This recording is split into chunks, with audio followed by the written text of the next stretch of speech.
Good morning friends. स्वागत है आपका आपके अपने YouTube channel study with Ravi Thakur पर। चलिए आज की द हिंदू एडिटोरियल वोकैबुलरी की शुरुआत करते हैं। आज की वोकैबुलरी का पहला वर्ड है इन्फिल्ट्रेट। इन्फिल्ट्रेट यहाँ पे वर्ब की तरह यूज हुआ है। इसका मतलब होता है किसी जगह पे घुसपैठ करना, बिना आज्ञा के कहीं पे घुसपैठ कर देना, जबरदस्ती प्रवेश करना, उसको बोला जाता है इंग्लिश में infiltrate. To infiltrate people into a place or organization means to get them into it secretly in order to spy on it or influence it. That is called infiltrate. अगला शब्द है nefarious. Nefarious यहाँ पे adjective की तरह use हुआ है। इसका मतलब होता है ऐसी कोई बात जो अनैतिक हो, या फिर हम यदि पर्सन की बात करें तो जो ऐसा कोई पर्सन जिसने कोई किसी तरह का कोई पाप किया हो, जुर्म किया हो, अपराधी या पापी, उसे बोला जाता है इंग्लिश में nefarious. If you describe an activity as nefarious, you mean that it is wicked and immoral. That is called nefarious. अगला शब्द है implications. Implications यहाँ पे नाउन की तरह यूज हुआ है। इसका मतलब होता है किसी बात की तरफ अप्रत्यक्ष रूप से इशारा करना, परोक्ष रूप से इशारा करना, संकेत करना, या हम बोल सकते हैं किसी बात को अप्रत्यक्ष रूप से समझ लेना, उसे बोला जाएगा इंग्लिश में implications. The effect that something will have on something else in the future, that is called implications. अगला शब्द है imperative. Imperative यहाँ पे एडजेक्टिव की तरह यूज हुआ है।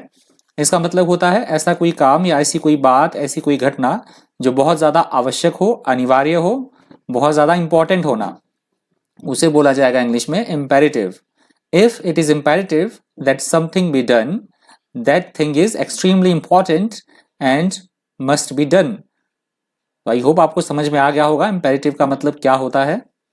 अगला शब्द है perceive. Perceive यहाँ पे वर्ब की तरह यूज हुआ है। इसका मतलब होता है किसी चीज के बारे में पता लगाना या उसके बारे में सोचते रहना, उसे बोला जाएगा perceive. अनुमान लगाना जैसे perception होता है, वैसे है perceive.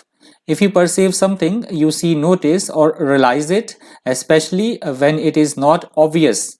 That is called perceive. अगला शब्द है retaliatory. Retaliatory यहाँ पे एडजेक्टिव की तरह यूज हुआ है। इसका मतलब होता है किसी से बदला लेना या किसी को मुंह तोड़ जवाब दे देना वापस, उसे बोला जाएगा retaliatory.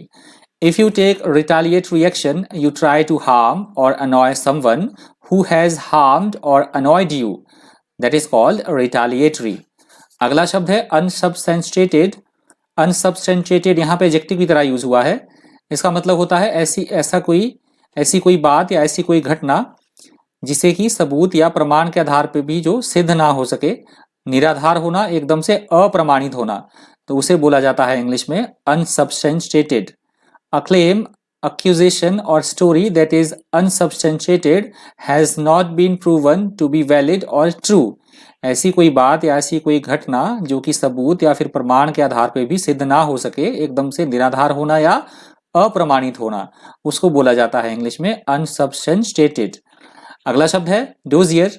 डोजियर यहाँ पे नाउन की तरह यूज हुआ है। इसका मतलब होता है ऐसी फाइल, ऐसा एक डॉक्यूमेंट जिसमें कि किसी व्यक्ति या फिर घटना की विस्तृत जानकारी दी गई हो। जैसे भी पाकिस्तान की तरफ से क्या किया गया है, आतंकवादियों ने जम्मू कश्मीर पे हमला किया है LOC पर, तो वहां पे क्या हुआ है, भारत ने क्या किया है, जो इस सारी घटना की जो इसमें जो संलिप्त जितने भी आतंकवादी थे या जितनी भी इससे संबंधित सारी बातें थी, उसे एक फाइल में किसी दूसरे देश को, मतलब अभी पाकिस्तान के साथ है तो किसी दूसरे देश को वो फाइल सौंप देना, वो सारी घटनाओं से संबंधित जो सारे सबूत हैं, सारी घटनाएं हैं, तो उस सेंस में यूज होता है इसका डोजियर का।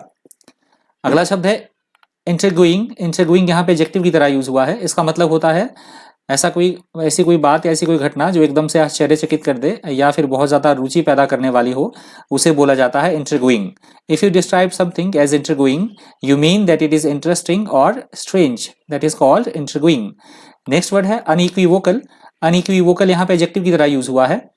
इसका मतलब होता है ऐसी कोई स्थिति जो एकदम बिल्कुल सुस्पष्ट हो, असंदिग्ध हो। हम बोल सकते हैं ऐसी कोई बात जो एकदम बिल्कुल समझने में एकदम आसान हो, साफ तौर पे जिसे समझा जा सके, उसे बोला जाता है इंग्लिश में unequivocal. If you describe someone's attitude as unequivocal, you mean that it is completely clear and very firm. अगला शब्द है caveat. कैविएट यहाँ पे नाउन की तरह यूज हुआ है। इसका मतलब होता है किसी काम को करने से संबंधित या कि कोई प्रक्रिया है, कोई प्रोसीजर है, उसको करने से संबंधित किसी तरह की लिमिटेशंस होना, सीमाएं होना या उससे संबंधित किसी तरह की कोई चेतावनी होना, सावधानियां होना, उसे बोला जाता है इंग्लिश में caveat. A caveat is a warning of a specific limitation of something such as information or an agreement. That is called caveat. तो ये आज की वोकैबुलरी का अंतिम शब्द था। यदि आपको वीडियो हेल्पफुल लगा हो, इन्फॉर्मेटिव लगा हो तो प्लीज वीडियो को शेयर कर दीजिएगा, ज्यादा से ज्यादा वीडियो को लाइक कीजिएगा। तो आज की वोकैबुलरी में इतना ही। Thank you, thanks for watching.